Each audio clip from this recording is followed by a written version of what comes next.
मोहन प्रकाश जी, अखिलेश सिंह जी, मदन मोहन झा जी, विनोद चौधरी जी, सुशील कुमार पासी जी, doctor Anil Jain ji, Sujit Chaudhary जी, Neetu Singh Nishad ji, Gorelal Yadav ji, stage पे बाकी वरिष्ठ नेता, भाइयों और बहनों, प्रेस के हमारे मित्रों, आप सबका यहां बहुत बहुत स्वागत। आज हम जगत चौधरी जी की याद करते हैं। लड़ाई हिंदुस्तान में विचारधारा की है। एक तरफ आरएसएस, बीजेपी और दूसरी तरफ अंबेडकर जी, जगत चौधरी जी, महात्मा गांधी,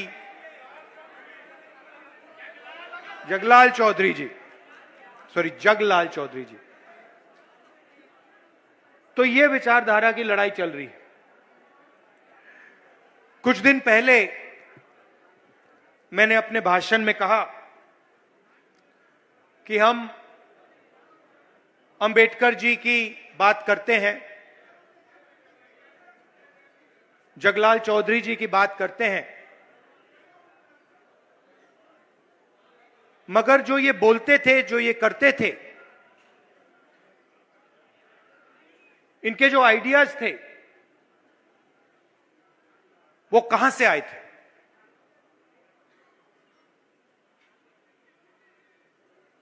वो जो आपके दिल में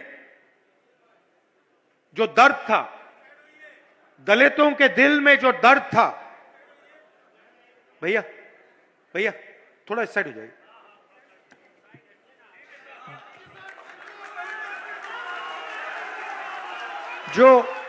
जो दलितों के दिल में जो दर्द था, जो दुख था, जो उनके साथ हजारों सालों के लिए किया जा रहा था, वो आवाज अंबेडकर जी और जगलाल चौधरी जी के मुंह से निकलती थी। मतलब जो आपके दिल में था, जो आपके समाज के दिल में था, वो अंबेडकर जी और जगलाल चौधरी जी बोलते थे।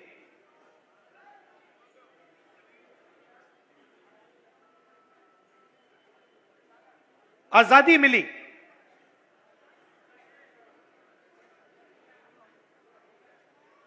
बहुत कुछ हुआ, मगर मैं आपसे सवाल पूछना चाहता हूं।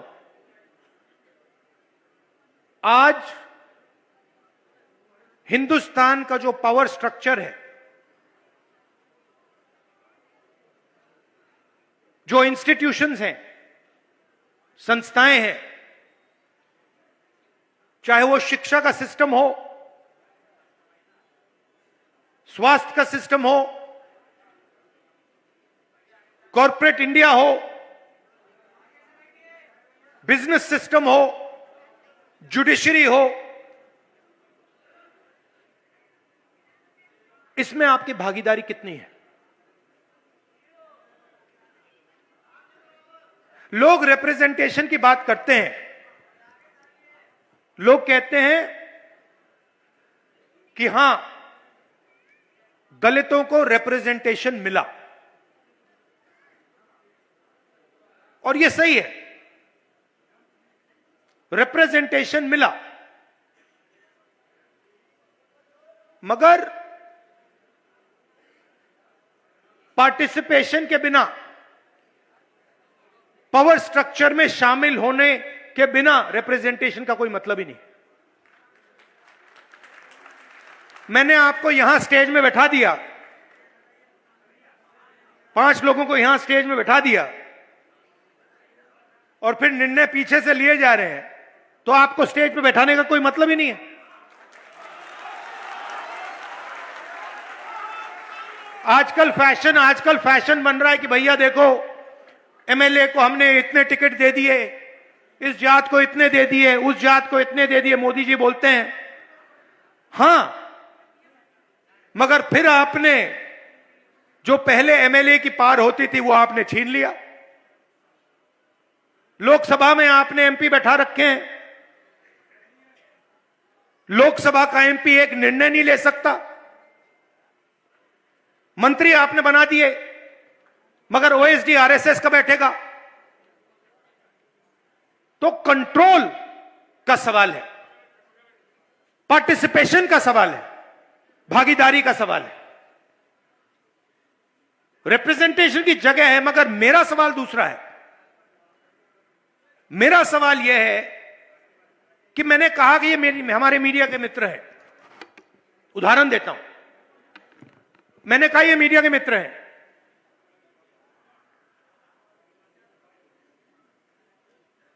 इनकी बड़ी बड़ी कंपनियां हैं, इनको हर स्टेट की सरकार एडवर्टाइजमेंट का पैसा देता है। हर स्टेट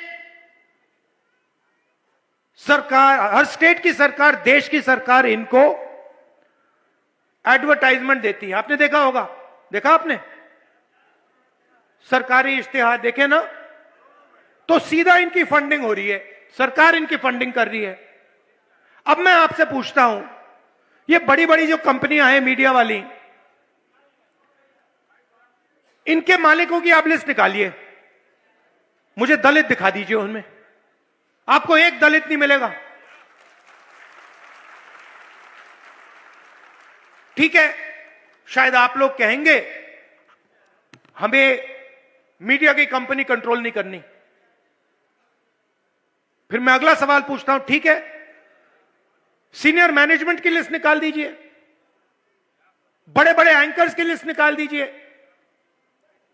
बड़े बड़े एडिटर्स की लिस्ट निकाल दीजिए, मुझे दलित नाम दिखा दो उसमें। नैरेटिव ये बना रहे 15% आपकी आबादी है, 16% आबादी है आपकी। मीडिया में मैंने आपके मुद्दे कभी देखे ही नहीं है।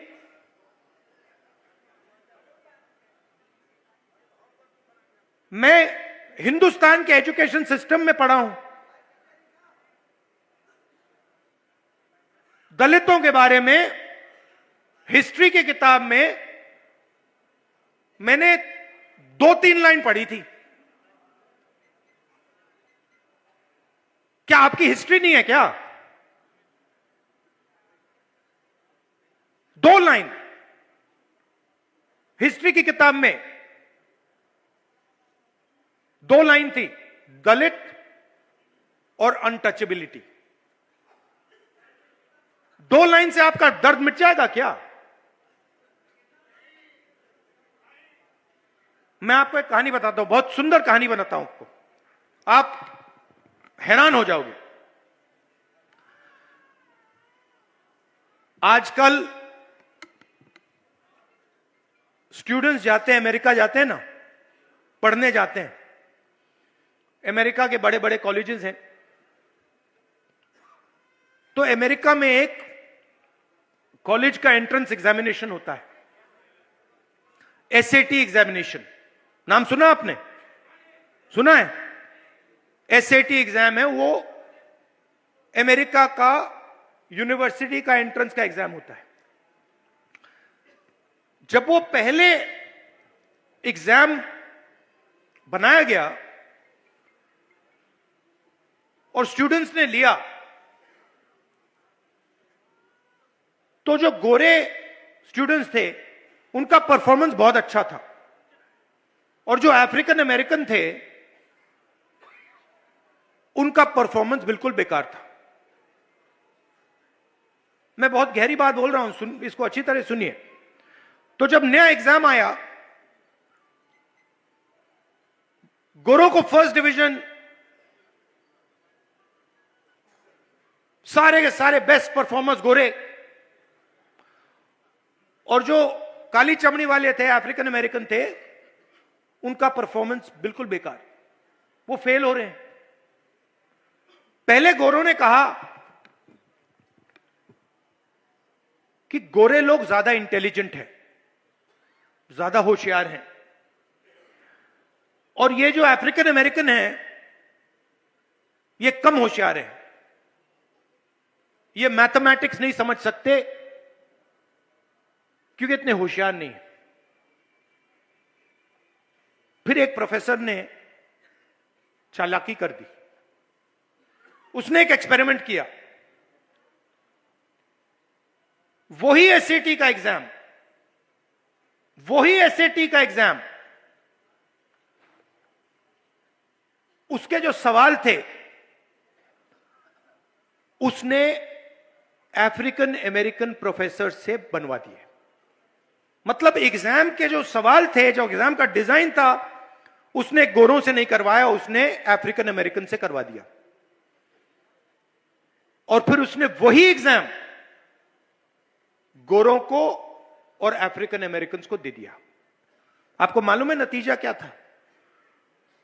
सारे के सारे गोरे फेल हो गए। अब मैं आपसे पूछना चाहता हूं, हम शिक्षा के सिस्टम की बात कर रहे हैं, उस शिक्षा के सिस्टम में आपकी कोई हिस्ट्री नहीं है, आपका कोई इतिहास नहीं है।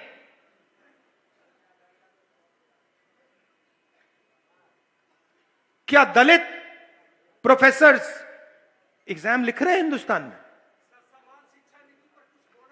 बोल रहा हूं बॉस, इसलिए आया हूं, बोलने ही आया हूं मैं।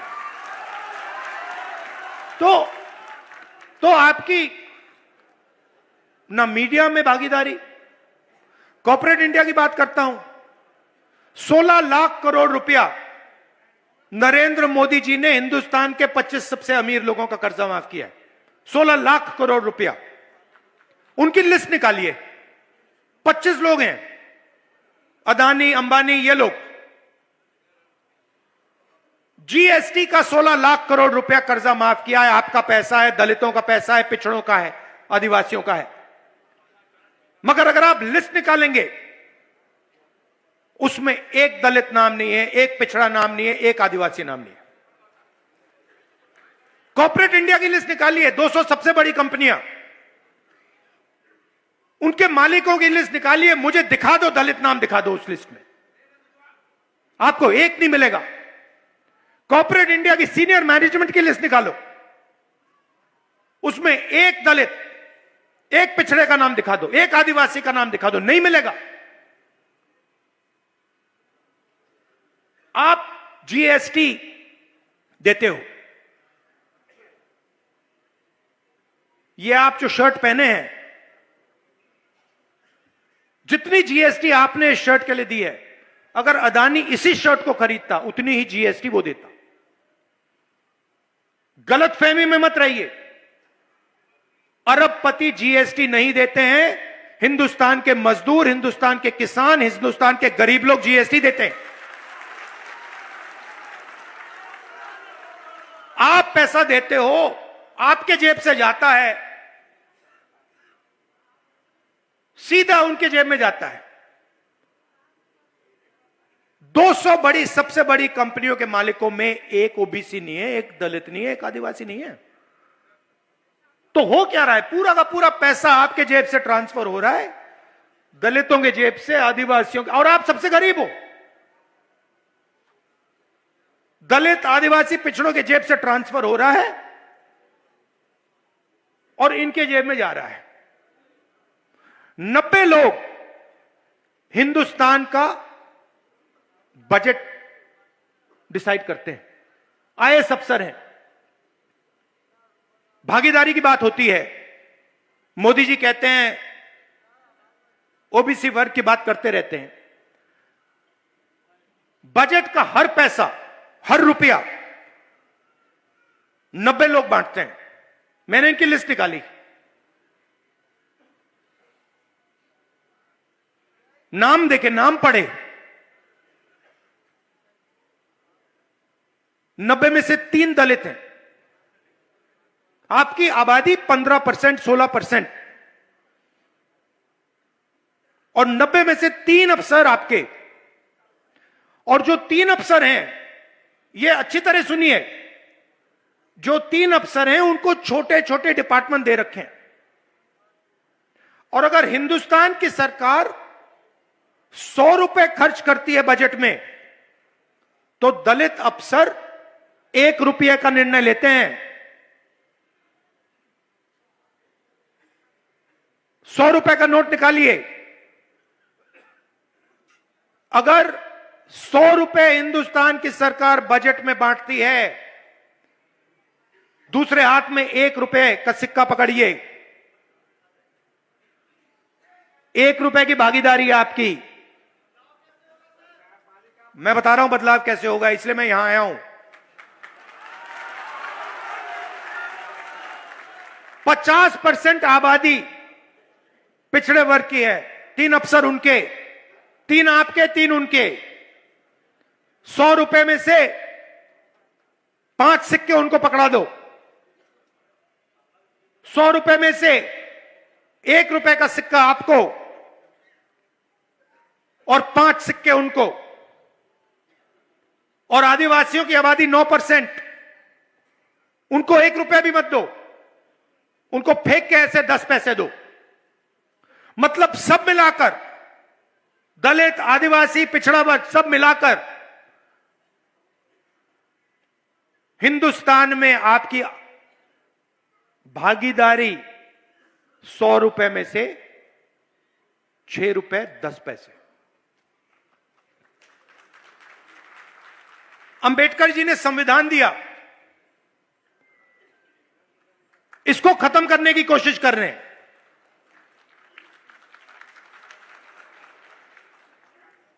जो आपको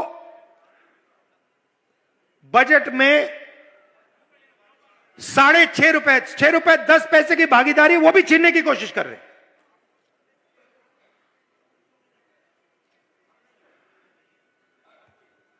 तो मेरा कहना है कि रिप्रेजेंटेशन की जगह है, मगर रिप्रेजेंटेशन जितना ही जरूरी, पार्टिसिपेशन और भागीदारी। अब सवाल उठाया किसी ने,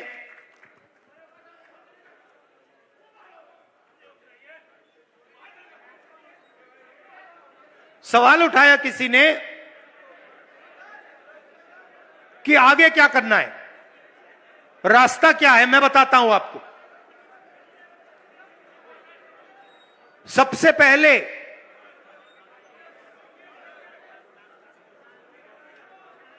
पहले यह पता लगाना है कि सचमुच में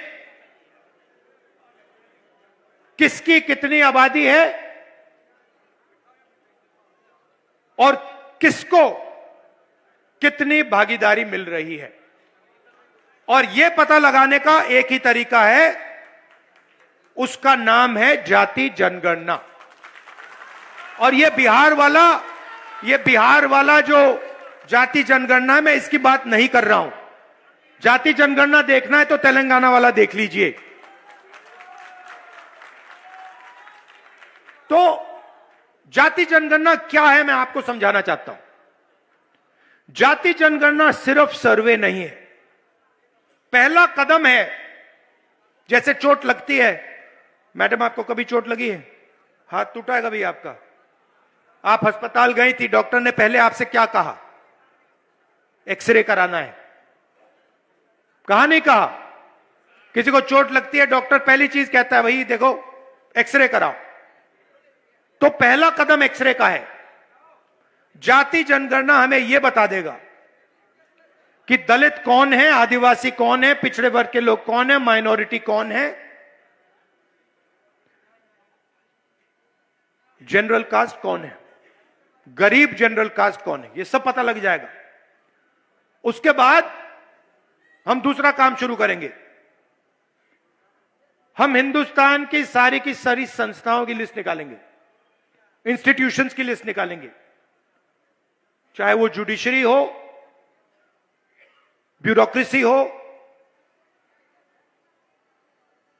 सब इंस्टीट्यूशन की लिस्ट निकालेंगे, उसमें पता लगाएंगे कि मीडिया में दलितों की असलियत में कितनी भागीदारी है, कॉर्पोरेट इंडिया में असलियत में दलितों की कितनी भागीदारी है, ब्यूरोक्रेसी में असलियत में कितनी भागीदारी।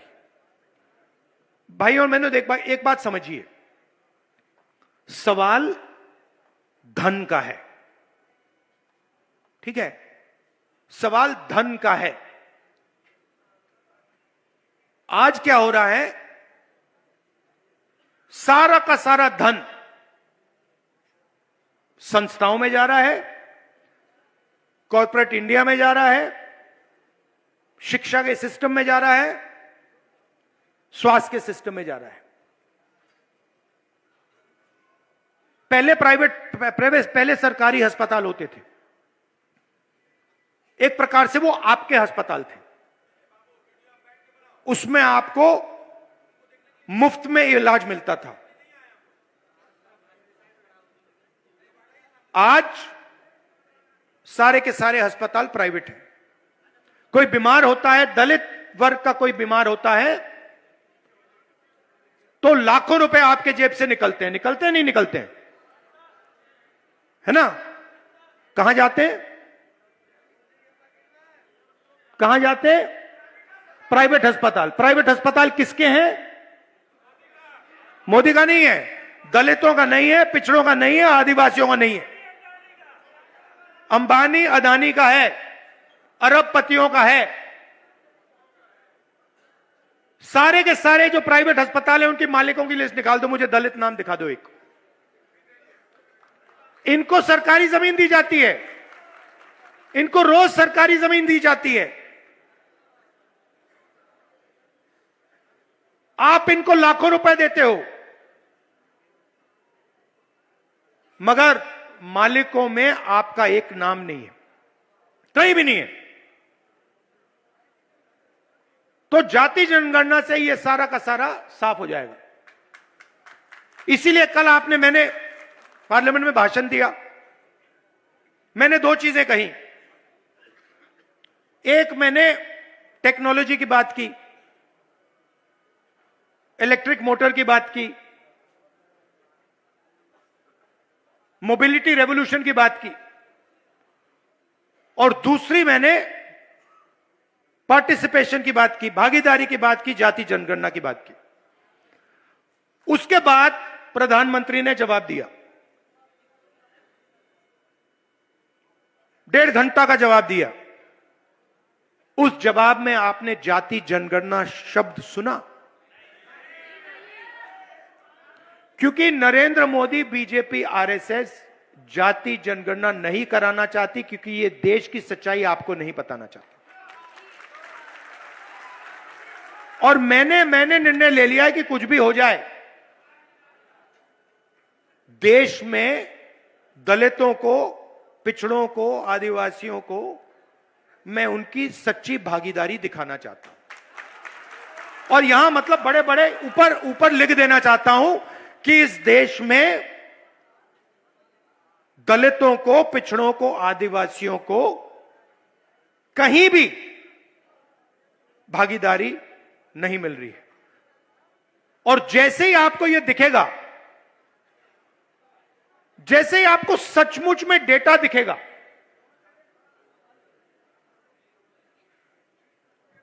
फिर हिंदुस्तान की असलियत, हिंदुस्तान का हर एक नागरिक, हर एक दलित, हर एक पिछड़े वर्ग, हर एक आदिवासी सब समझ जाएंगे। और फिर एक नई तरीके की राजनीति, एक नया तरीके का विकास शुरू होगा।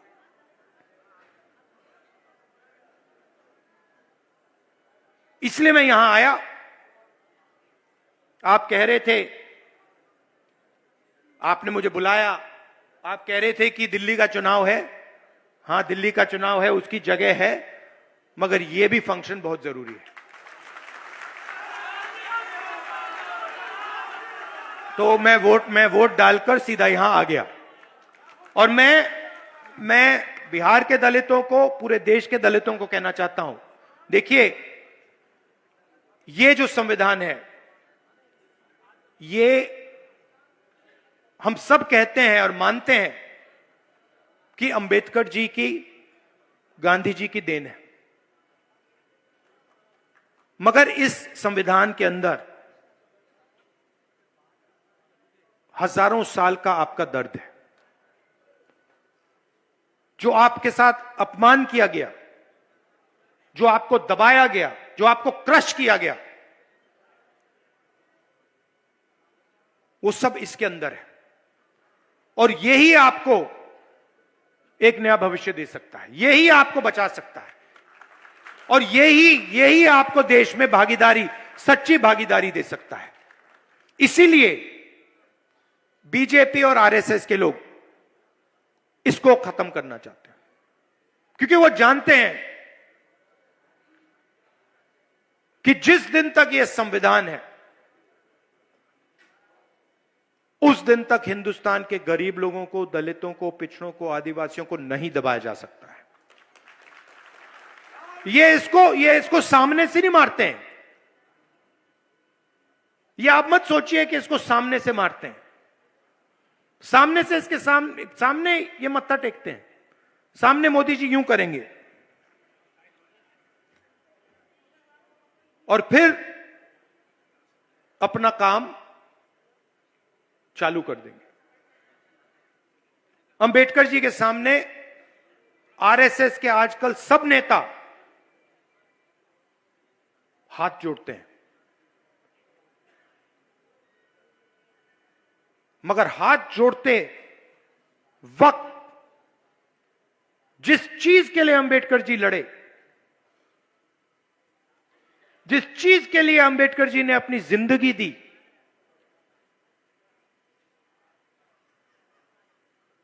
उसको रद्द करते हैं, उस पर आक्रमण करते हैं, उसको खत्म करने की कोशिश करते हैं। दलितों की स्कॉलरशिप्स, बाबा साहब ने कहा था एजुकेट।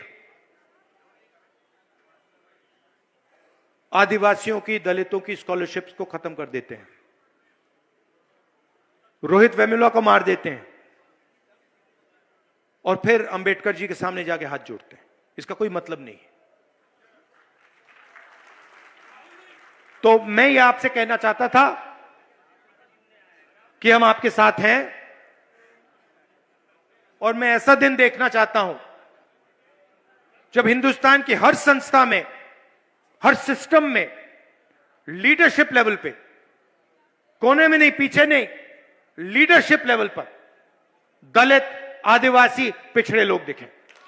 मैं देखना चाहता हूं, मैं वो दिन देखना चाहता हूं जब हिंदुस्तान की टॉप 10 कंपनीज का मालिक दलित, पिछड़े वर्ग से हो, आदिवासी वर्ग से हो। और मैं उसके लिए लड़ रहा हूं और लड़ता रहूंगा। आप सबका बहुत बहुत धन्यवाद कि आप यहां आए। धन्यवाद, नमस्कार, जय हिंद।